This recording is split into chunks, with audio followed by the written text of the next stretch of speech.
ప్రభుత్వం అజాగ్రత్త ఏముంది, అది ప్రకృతి విపరీతం. ప్రభుత్వం యొక్క ఇది అని ప్రభుత్వం బాగానే చేసింది కదా పనులు. అంటే ప్రభుత్వ నిర్లక్ష్యం వల్లే భారీ నష్టం జరిగిందంటూ కూడా కొన్ని ఆరోపణలు. ప్రభుత్వం నిర్లక్ష్యం ఏమీ లేదు దాంట్లో. ఇవన్నీ చెప్పుకోతే అప్పుడు ప్రకృతి మీద ప్రభుత్వానికి ఏం తెలుసు, ఇప్పుడు వచ్చింది అప్పుడు వచ్చిందని వరదలు అవన్నీ.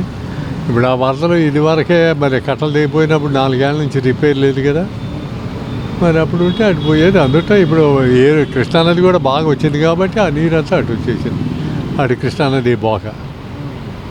ఇప్పుడు బండ్లు వేశారు కదా, బండ్లని కంప్లీట్ చేశారు, దాని ఇది అవుతుంది. అంటే ఎంత భారీ నష్టం జరిగినా కానీ ప్రభుత్వం ఏం పట్టించుకోవట్లేదు అంటూ కూడా కొంతమంది చేస్తున్న ఆరోపణ. ఎవరు తిట్టేది? నువ్వు వెళ్ళి చూసావా? నువ్వు వెళ్ళి అక్కడ చూసావా? నేను వెళ్ళి చూసా. ప్రభుత్వం పట్టించుకోలేదనేది లేదు. ప్రభుత్వం మ్యాక్సిమం చేయాల్సింది చేశారు. వైసీపీకి ఏమందయ్యా, ఆ రౌడీల రాజ్యమే కదా. ఆ రౌడీలు వాళ్ళు చేసిన వైసీపీ వాళ్ళు మాట్లాడారంటే దానికి వాల్యూ లేదు అసలు. ఇవాళ ఎడ్యుకేటెడో లేదో మా సమాజంలో ఉంది. ఇప్పుడు మీ బోర్డు కుర్రాళ్ళు ఉన్నారు, మీకు ఇంకా పరిజ్ఞానం పూర్తిగా రాదు. మీరేంటంటే ఆర్థికంగా ఎటు సహాయం అనేది అటు మొగ్గుతారు. మంచి చెడు విచక్షణ అనేది ఉండదు, మీకు తక్కువ. ఇప్పుడు ఉన్న జనరేషన్ అంతా అంతే. వాళ్ళు కేవలం డబ్బు మీద ఆశించేవాళ్ళు. అది సార్, కృష్ణా బ్యారేజీకి భారీగా వరద రావడం జరిగింది, 4 బోట్లు కూడా కొట్టుకు రావడం జరిగింది. దీనిపైన కూడా కొన్ని ప్రచారాలు అయితే జరుగుతున్నాయి. అవును, అది నిజంగా వాళ్ళే కదా ఆ బోట్లు. ఆ ఇసుక దోలేవాడు ఆ నల్లిగా రమేష్ది అయ్యాయి, వాళ్ళు చుట్టాలి ఆ నల్లిగా సురేష్. వీళ్ళంతా దొంగ వ్యాపారం చేసేవాళ్ళే అయ్యాయి. ఆ బోట్లు ప్రత్యేకంగా అక్కడికి రావాల్సిన పని లేదు.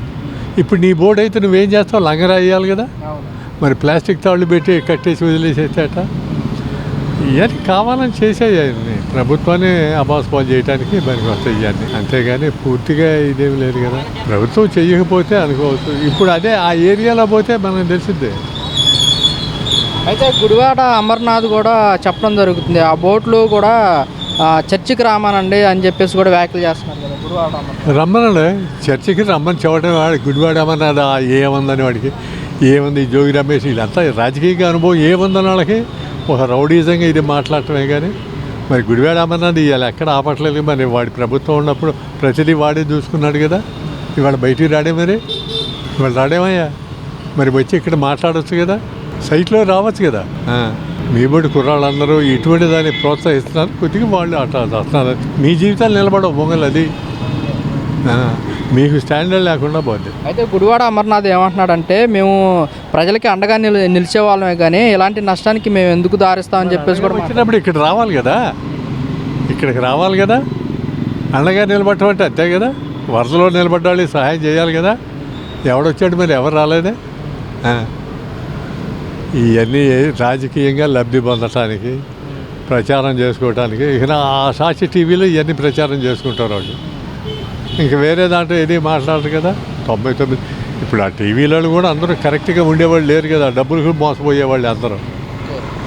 ఆ డబ్బులు ఉన్నప్పుడు ఇప్పుడు ఆ TV9 కానీ 10 టీవీ కానీ ఇవన్నీ డబ్బుల కోసం అప్పుడు జగన్ గారు భయపెట్టే కదా వాళ్ళందరూ లోపరుచుకుంది. మరి ఇలా మాట్లాడరే వాళ్ళు. వరద బాధితుల్ని పట్టించుకోకుండా దారి మళ్లించడం కోసమే వీళ్ళు చేస్తున్న బోట్లని దానిపైన బురద జల్లి రాజకీయం చేస్తున్నారంటూ కూడా గుడివాడ అమర్నాథ్ అంటున్నారు. అవన్నీ తప్పయ్యా. ఏదో వాడు మాట్లాడే అసలు పట్టించుకోవటమే తప్పు. గుడివాడ అమర్నాథ్ పెద్ద ఇదేం కాదు, మీకన్నా హీనం నన్ను అడిగితే. ఇంకా మీరు కష్టపడి పని చేస్తున్నారు. వాడికి అది లేదు, ఏదో చదువుకొని చచ్చాడని.